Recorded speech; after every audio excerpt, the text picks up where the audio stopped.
Well, hey everyone, what's up? I'm Nick Larson, and I'm just here to tell you my story today. Here to share with you parts of my story that I feel like are things that are important to me in my life and that I should share. Things that I feel like have happened to me and been a part of my life for a reason beyond myself, if that makes sense, hopefully. So I guess just to get into it, really grateful for Love Strong, Chase and Tyler want me to do a video and just to share a part of me with you, and hope you can feel comfortable with me as we just go on this journey and just hear what I have to say.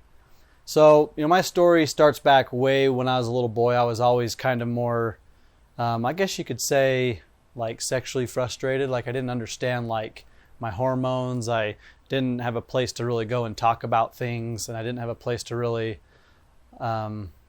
I didn't have a father growing up. He wasn't a part of my life growing up, and so I wasn't able to even go there and just try to talk about life, right? When life was hard. And so for me, I didn't discover that until I was out of my recovery.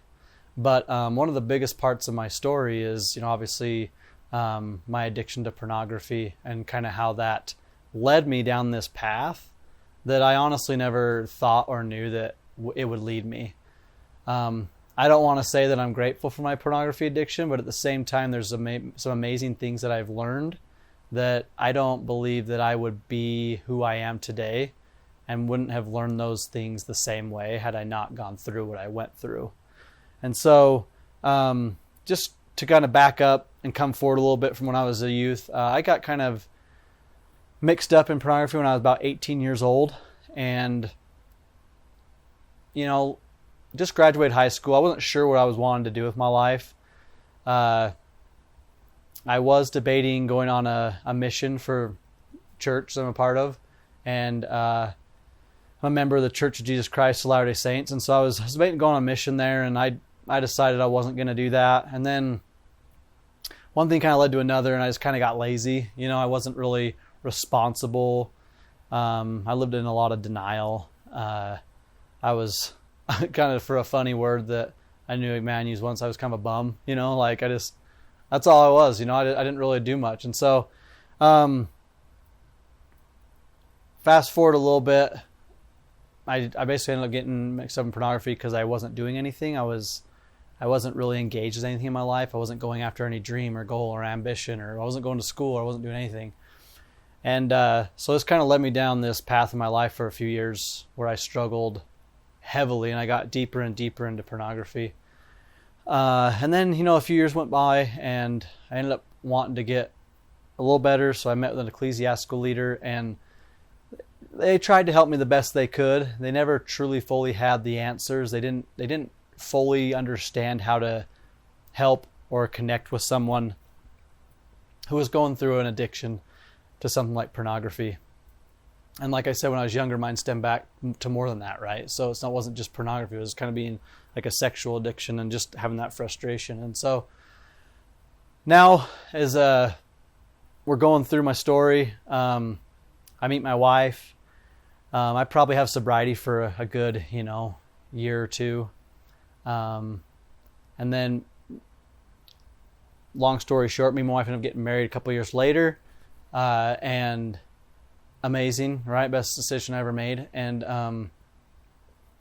about probably, I want to say a year into our marriage, maybe a little less, I started having struggles with it again, struggle with pornography, and just using that as my numbing tool, right? I was going to school, I was working, and my wife was doing the same, and it was just, when I'd have stresses, especially with like math, I always struggle with math my whole life, and it would just be like I would just close the book and be like, I gotta numb out, and that's what I would do. So I eventually needed to fix this part of me, and about, I want to say, somewhere between 8 and 9 years ago, I decided to go try to do recovery. And I had one of my church leaders give me some information where I actually met Tyler, and ended up doing my recovery through his brother Brandon, and we did an all online group, and I did that for almost 3 years, not quite, about maybe like 2 years and 9 months or something like that. And during this process, it's really honestly what changed my life. I started learning about things in recovery like denial. I started learning about things in recovery such as my form of denial, which I was always more of like a blamer. So I would always blame things on other people, or I would blame that, because of this, like this is why this is happening to me. And so for me, I always didn't take full responsibility or accountability for my own actions. And so for me, I don't know, it was always like the big, like, boom, mind-blowing thing for me that I could understand finally that everything kind of was a choice in my life. I mean, there might be some things in life that we don't choose and they happen to us and we have to deal with them and cope with them. But overall, for me, it was my choice. And so, anyway, but to kind of continue on my story a little bit, that's one big thing that really hit me. Another huge thing I can always remember in recovery was empathy. And, it was funny because I remember the first time I asked Brandon kind of about it, but he had said the word, and I'd come back week after week and I couldn't even pronounce the word. I'm like, I'd never even heard of the word. I had no idea like what it even meant, and I couldn't pronounce it week after week. And I remember coming back, Brandon would just be like, "This is my therapist," and over the group, and he's like, "You'll get it, Nick. You'll get it." And eventually, that one week, I was able to just pronounce the word right. And so it's just little things like that, though, it's just awesome because it's a fun story and it's kind of silly and goofy, but at the same time, like, empathy means so much, because it's where I finally realized, like, oh yeah, like, we don't live in a world where we choose to understand and recognize each other. We live in a world where we choose to judge each other and look at the harshest side first, instead of taking a step back and being like, whoa, I need to like see how this person's life is and understand that not everyone lives the same way as me, and that's okay. And so those are probably two of the biggest things in my life, besides the last one that I'll get to, and that's shame. Shame was like beyond mind blown. It was like it exploded my mind. And I realized with my shame how much it controlled my life so much, like forever. It controlled me as a young boy all the way up to a young adult. And I just remember thinking about shame all the time and wondering, like, am I ever going to beat shame? Am I ever going to live a life where I'm not shaming myself and not thinking I'm not enough and not hating myself and thinking that everyone around me is always better than me? I have nothing in this world to offer that's that great. And I know looking at me sharing this video is probably like, no way, but I truly struggled with loving who I was and just having confidence in myself and believing in myself that if I wanted to, I always was kind of a dream, like I wanted to go after like dreams and goals, but I always had these great ideas. And I really believe that as I look back in my life, there's some great milestones I really could have done something with, but I never truly allowed myself to think that I could be successful at whatever, right? Whatever that thing might be. And so for me, it's like, it opened this whole new chapter in my life. I know it's easy to sit here and hear someone say this, but like when you're an individual who literally thinks that you blame everyone else, you don't take responsibility for anything, you have no idea, but not the best ideas on how to relate to people, and then you feel like you're worthless all the time, well, like, life's pretty much over for an individual like that. And that's kind of what I always thought in my life. Like, I never thought I was really going to accomplish anything. I mean, my whole life, even after recovery, and I'm grateful for it now, and I can see it, and I can see the benefits of it, but I've had to work my butt off for like everything in my life. There was really never anything handed to me. School came extremely hard. I had to be put in special classes in high school and throughout my learning education, because I didn't learn the same way as other kids, and I always felt stupid for that. And that's one of those things that always haunted my life. I'm just going to go back to this part of my story real quick. When I was in 4th grade, I had a teacher literally swear at me, throw a pencil at my face, and told me that I was stupid because I didn't know an answer to a question. And it wasn't until I went through recovery, and it was like that last few months of recovery, that I finally clicked that I had held on to that one little instance as a fourth grader, this young kid, and let it control the rest of my life, thinking that I was stupid. I couldn't do anything, especially when it came to education. I think that, words are so powerful and important. We need to understand how we use our words against other people, because they can really pierce someone's heart and make them believe something that's not even true, just because we say it out of anger or frustration instead of taking a step back and seeing what we really feel. So that's kind of the main parts of my story. Like I said, I've been out of recovery for about 8 to 9 years now. I try my best to run my blog and sharing my story, just sharing, honestly, not even just my story, using my story as an opportunity to share just little things that I learn. Like every Sunday I post a real connection Sunday, just where I try to post real about life. Something that happened that week or that last month or even the last year. An inspirational thought that came to me from God, and just trying to show that through an example in my own life living, or past examples of what I've done wrong and then now what I'm doing right, or unhealthy living to emotional healthy living. And so that's kind of the main part of my story. I'd say that as I was thinking about doing this video, I was trying to think, what's something in my life that's really changed in the last 8 to 9 years of being in recovery, being done with it in 2 years, 2 years or whatever, and then now continuing on in my life. And I was trying to think what's a couple things or one thing that I would love to share that I really feel like could benefit somebody else, or that I felt like would have benefited me had I heard it. And one of the biggest things that's come out, and I just kind of feel really heavy about, and I feel it's a good heavy, it's not a bad heavy, it's just this really powerful thing, is just how much recovery changed my life to help me believe in myself. I know that I wouldn't be the man God has asked me to be and wanted me to be without it. I know that I couldn't be the husband that I am today without it. I know that I couldn't be the father that I want to be so desperately without it. And I also know that I couldn't live the healthy life that I lead if I hadn't been through recovery. And one of the coolest things that I realize is a lot of times I've had people, because I'm trying to grow in my spirituality and closer to God and Christ and all that stuff. And one of the coolest things that I've realized is that the gospel of Jesus Christ and recovery are like one. I used to treat them early on recovery like this: recovery's over here, gospel's over here.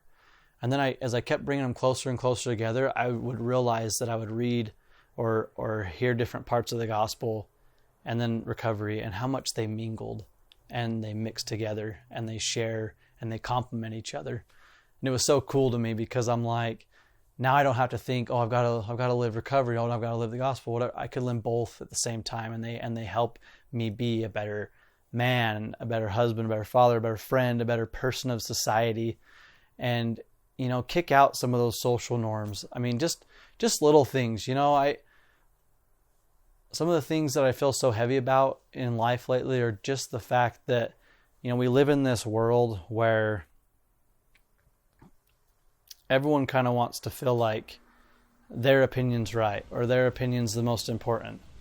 And I feel like if we can come to a middle ground somewhere where we can choose to see each other for who each other really is, and not get lost in all the anger and frustration and bitter and hatefulness in our world, I really believe that our world would be a better place.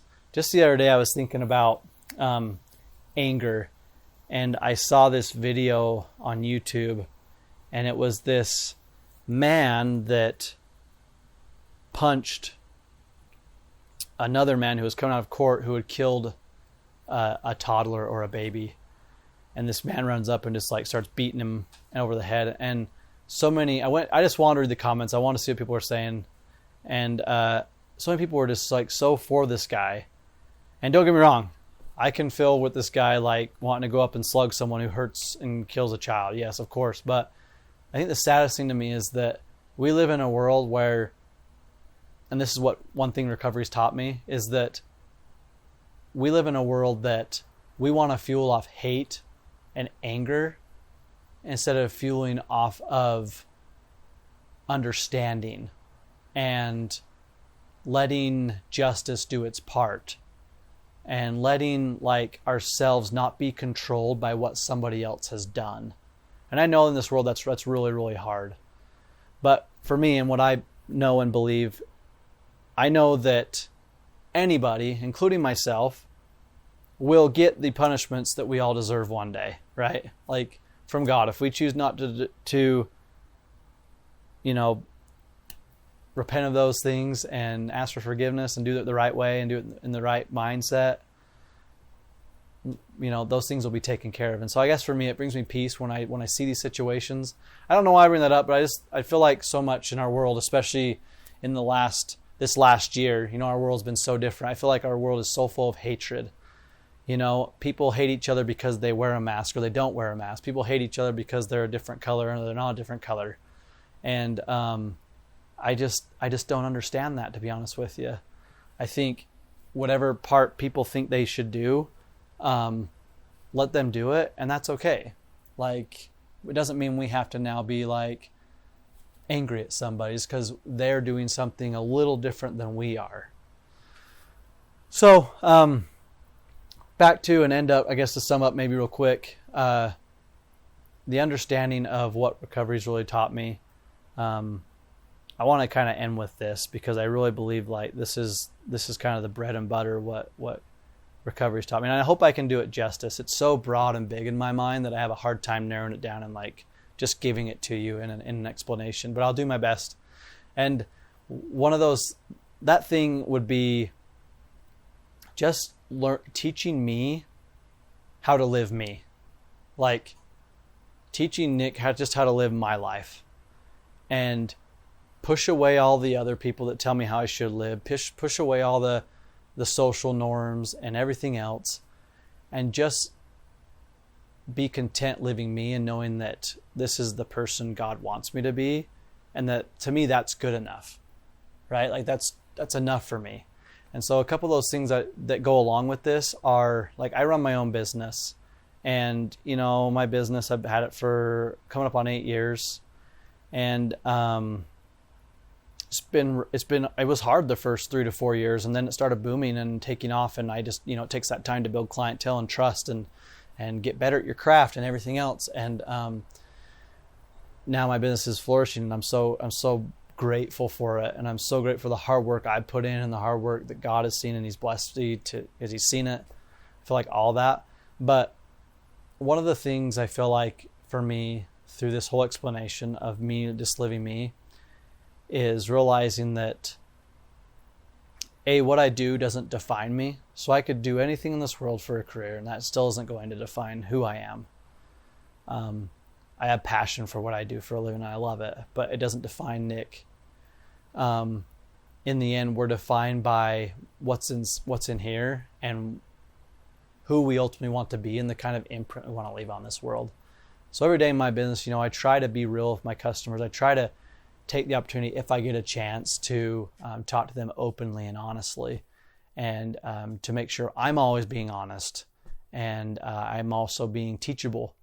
I believe fully that we can always learn more. We can always become a little better. We're never at a point where we're like, oh yeah, I got this. Even I believe that in my business. I believe that in my life. I believe that in my relationship with God, with my wife, with my son, everything. And so the other thing I guess I would kind of want to focus on is just realizing that as we put confidence in ourselves and we do our best to believe in us, I know it kind of seems shallow, or maybe like everyone says that a lot, but in all honesty, when we believe in ourselves and we really begin to see the roots that, yeah, I don't have to live by these old demons anymore that tried to control me and shut me down and push me down. I can finally live this life where I can go after my dreams.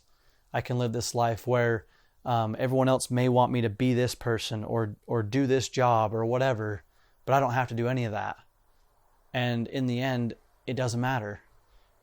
In the end, for me, it doesn't matter what anyone else thinks of me. And I know, right now I'm saying this, but even a couple of years ago, I wouldn't be able to say this.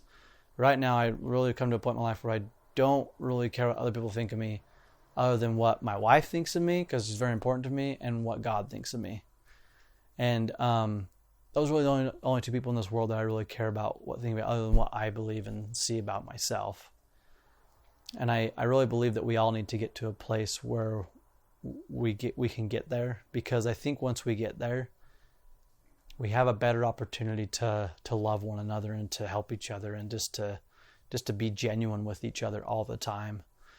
And so I always have this great tagline I've signed off with on my Breaking the Cycle, and just to have a little understanding with it, and I'll kind of end with it, is I've always stated that you're worth more than you think you are.